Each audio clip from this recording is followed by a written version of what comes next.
தோல் நோய்கள் ஏறக்குறைய 20 வகைப்படுது. இளம் வயதினர் பாதிக்கிறது, முகப்பரு, அப்புறம் கரப்பான்னு சொல்கிறது, நமைச்சல், சொறி, சிரங்கு, தோலில் ஏற்படுகின்ற சுருக்கங்கள், இது வெண்படை.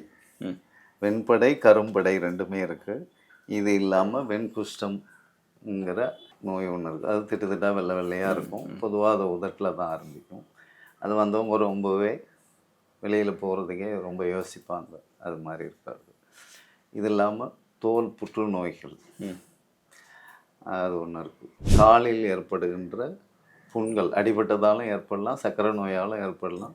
புற்றுநோய் கட்டிகளால் உண்டாகின்ற புண்கள். தோல் புற்றுநோய் அது வேறு.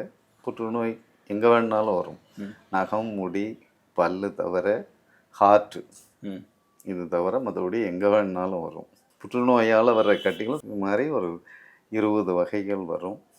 என்னை பொறுத்த வரைக்கும் இதுக்கு அக்குபஞ்சர், வர்மா, ரெஃப்ளெக்ஸ்லாம் கிடையாது. உள்ளுக்கு எடுத்துக்கிற மருந்து வெளிப்பூச்சி மருந்து. உங்களுக்கு நீங்கள் 10 வருஷமாக இருந்தாலும் 20, சில பேர் சோரியாசிஸுக்கு எங்ககிட்ட 13 வருஷமாக இருந்து வந்துலாம் சரியாக இருக்கிறாங்க. உள்ளுக்கு சாப்பிட்ற மருந்து, வெளிப்பூச்சி மருந்து, ஹோமியோ மருந்து, இல்லைன்னா சித்தா மருந்து. சில பேருக்கு பஸ்பம் கொடுக்குன்னா பஸ்பம், செந்தூரம் இதையும் கொடுக்கும். அது அவங்களுக்கு என்னென்ன நோய்கள் இருக்குது அப்படின்றத பொறுத்து தான். 3 நாளில் உங்களுக்கு வித்தியாசம் தெரியும். ஓகே, ரொம்ப நாள் இருக்கிறவங்களுக்கு ஒரு வாரத்தில் தெரியும். மொத்தத்துக்கு எங்ககிட்ட தோல் நோய்க்கு 5 மாதத்துக்கு மேலே மருந்து எடுத்துக்க வேண்டிய அவசியம். நான் சொல்கிறது நீண்ட நாள், வருஷக்கணக்கில் 5 வருஷத்துக்கு மேலே இருக்கிறவங்களுக்கு கூட 5 மாதத்துக்கு மேலே மருந்து எடுக்க தேவையில்லை.